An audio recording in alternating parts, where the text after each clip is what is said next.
Greetings, friends. YouTube explicitly tells us that we cannot present misinformation. We have to be in accordance with what the WHO says.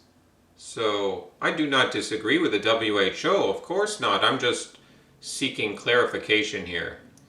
And we are at the WHO, World Health Organization website, where they have released an information notice for in vitro device users 2020-05. I think that's a reference to May 2020 when they, I guess, began using the PCR test, which is short for polymerase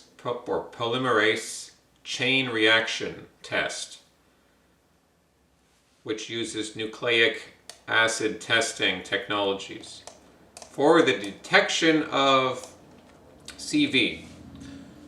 Now, this notice was issued on 20th of January 2021, so I'm sure it was just a coincidence that it came out right after Joe Biden was inaugurated president. I think that was purely coincidence. And this is it's very short. It's just like a few paragraphs here. But we need to know what it's saying here. I don't know why it says 13th of January here.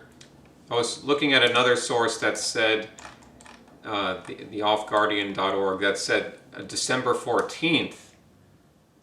The WHO warned that high cycle thresholds on PCR tests will result in false positives. So maybe the WHO did release this information earlier, I don't really know, but this is dated 20th of January 2021, their official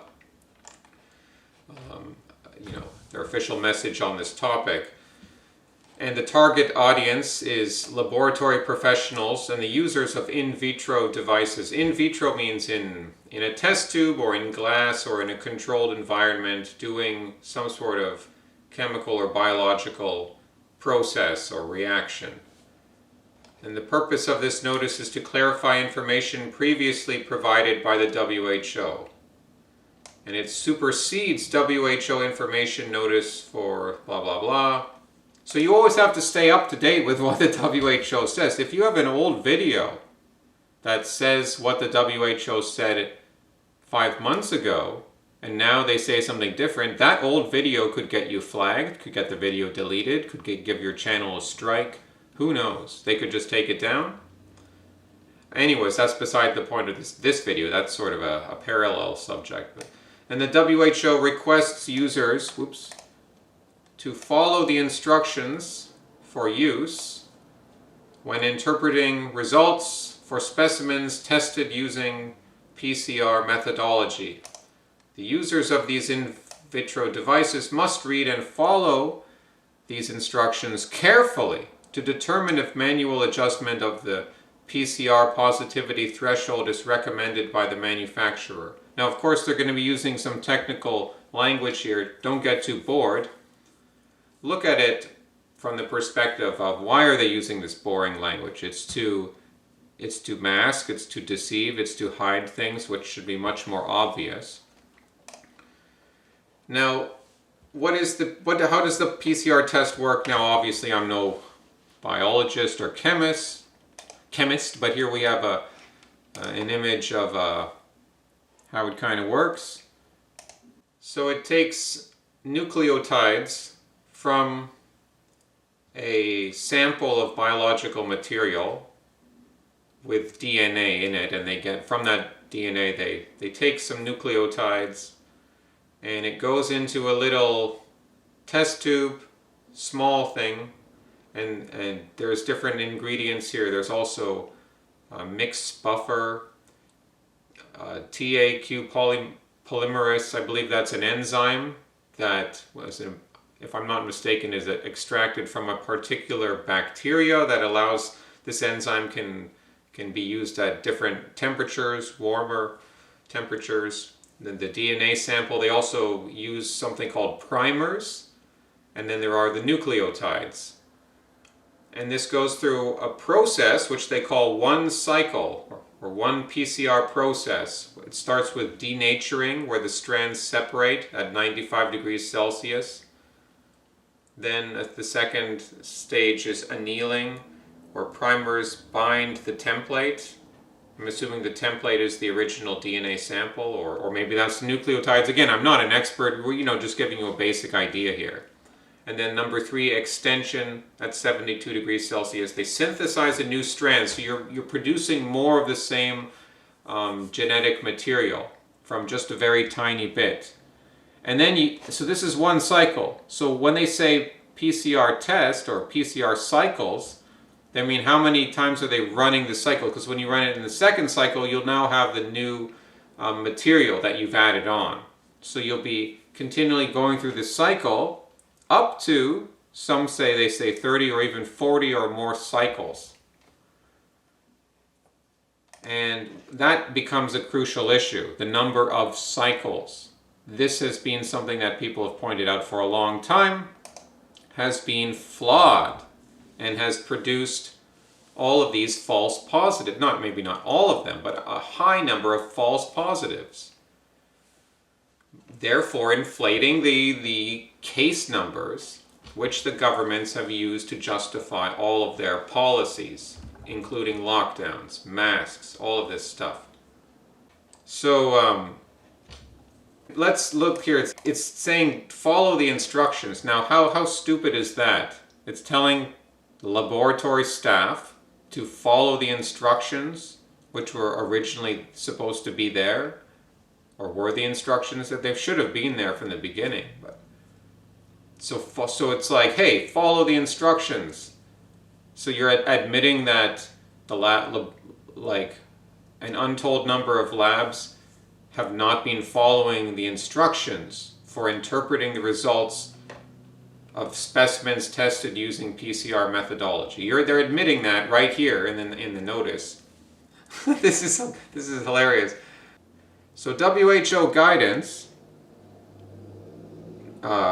diagnostic testing for the CV, states that careful interpretation of weak positive results is needed. The cycle threshold needed to detect virus is inversely proportional to the patient's viral load. Where test results do not correspond with the clinical presentation, a new specimen should be taken and retested using the same or different NAT technology. I don't know what NAT. I'm not sure exactly, but the second paragraph clarifies a bit. It says, WHO reminds in vitro device users that disease prevalence alters the predictive value of test results. As disease prevalence decreases, the risk of false positive increases. So right here they're identifying there's a problem. We have a risk. Oh, what's the risk? A false positive increases. Now they're singing this tune now. This means that the probability that a person who has a positive result, meaning CV detected, is truly infected with CV, the probability of this being true decreases as the prevalence of said virus also decreases. And this is irrespective of the claim specificity. I don't know what they mean by that. But so they still use, even for such a simple notice, they still use all this really vague language to try and weasel out of this admission. But it's pretty clear that they're admitting that they have a false positive issue, that this is the beginning of, I'd say it's a serious problem, but they're finally now acknowledging this. They're admitting that the cycle threshold, there's too many cycles going on. They don't say that in those words, but we know that there's too many cycles going on, way too many cycles, and that is increasing false positives. And they specifically relied on this PCR test using all these cycles, 30 plus cycles. For most countries, from what I understand, this is the main test they have relied on. Now, there are antibody tests, there are other ways of detecting this virus. But no, they just chose the PCR test. Why is that? Because it can be easily manipulated. And by changing the number of cycles, a very simple thing to do, and it also easily that can easily produce highly inflated case numbers. A case is not a sick person. An asymptomatic person is not sick, and yet their cases are inflated by the thousands and hundreds of thousands and millions probably by now around the world. People who won't even feel sick, or at most maybe get the sniffles or whatever. And then it says most PCR assays are indicated as an aid for diagnosis. Also, it's saying, only the PCR test is just meant to help us diagnose you. Therefore, healthcare providers must consider any result of a PCR test with timing of when you got the sample, the type of specimen, assay specifics, clinical observations. What would that mean? Like, is the person actually sick? Are they coughing? Do they have trouble breathing? That would be a clinical observation. See how they're using weasel words here? They won't just say, look, it's a useful test, but if you're a doctor, you should diagnose someone not only on that, but how is the patient doing? How do they appear? How do they present? What, and other things too. What, about how you got your sample, the patient history. I mean, come on, this is just common sense stuff they're admitting here. Now they're admitting it. Almost a year into this whole nonsense, this clown world. So I'm not trying to beat the drum that this is going to reduce positive tests, because I think governments around the world will have their own reasons to keep tests high, because it justifies so much of their narrative and all the it's so useful for them. However, I see this as the WHO admitting, or at least giving the option indirectly, letting governments and corporations know, okay, if you want to, you can. We've shifted our narrative so that you can start cutting back on all this nonsense about the virus. You can start reducing positive cases. You can therefore make it look as though the new vaseline, the name I can't say for risk of censorship, because you can't really talk about these things, safely. But it'll make the new vaseline look like it's having an effect. And I'm saying vaselines can't have effects. I'm not saying that, but the timing is ridiculous here, that they are doing this at this time. And if it's happening on the 20th of January to coincide with President Biden, then, asterisk President Biden. But if it's coinciding with him, some people would say that this whole thing was all about keeping you-know-who, Orange Man, out of a second term. And I think there's some truth in that. I don't know if that doesn't explain why the UK is going through another heavy lockdown. That doesn't explain all the things in Europe.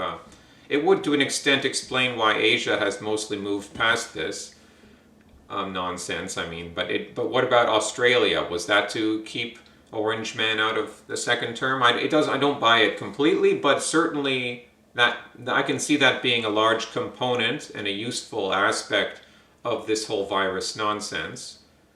Clearly by the timing here, right as Biden is coming in, we can see that. But I wouldn't say that's the only information. So I don't know if there was anything in this paragraph here that I needed to, weak, viral, or... Yeah, so it's just saying, now it's using this cautious language. And then it concludes by saying, actions to be taken by in vitro device users. Please read the instructions fully. Duh. How dumb is this? How clown world is this? Please read the instructions, laboratory technicians. There's your WHO. There's your great science is amazing experts. The WHO telling people, hey labs, read the instructions for this test fully. This is a joke. And then contact, okay, blah, blah, blah, that doesn't matter. Okay, and it says number 4 here, it says, provide the CT value. The CT value is the number of cycle thresholds it's been through. Like 30, if you're doing 30, 35, you have to report this to the requesting healthcare provider. I believe that Florida, a few months back, the governor of Florida was moving in this direction, like he was starting to wise up to this PCR test nonsense, and he was starting to ask labs, or he was threatening of demanding that labs provide this information, make it public or whatever, the number of cycles they use for their PCR tests based on their results of positive cases. And that was a big deal for them. This process, this polymerase chain reaction test, all these controlled environment with biological material, you're adding chemicals, you're adding, I mean, again, there's going to be a benefit to this, but obviously we can see with all the controlled environment, the numerous components interacting here, there's an obvious artificiality to what's going on here. Take it with a grain of salt, because do you really think because of this, because they're admitting this, therefore they're going to change their policies about the virus? I mean, they'll carry through the vaseline program for now. But my purpose here is more that at the beginning of this, many people took the WHO seriously and took the CDC seriously.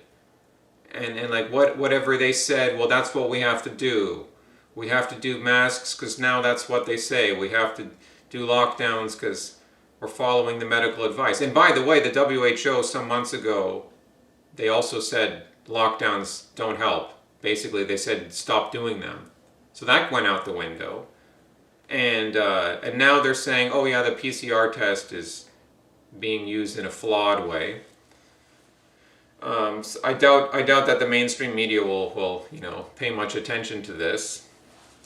But that's not the point. The point is the people who are still clinging to a narrative, like I mean, if you base your whole thing on authorities, and now the authorities are contradicting what they said earlier, what's our Premier Doug Ford, what's he basing his decisions on now? If the WHO no longer approves of lockdowns or, acknowledges the problems with the PCR test, then why is he still relying on the PCR test and all these inflated numbers? Why doesn't he address any of these problems? Is that the scientific method?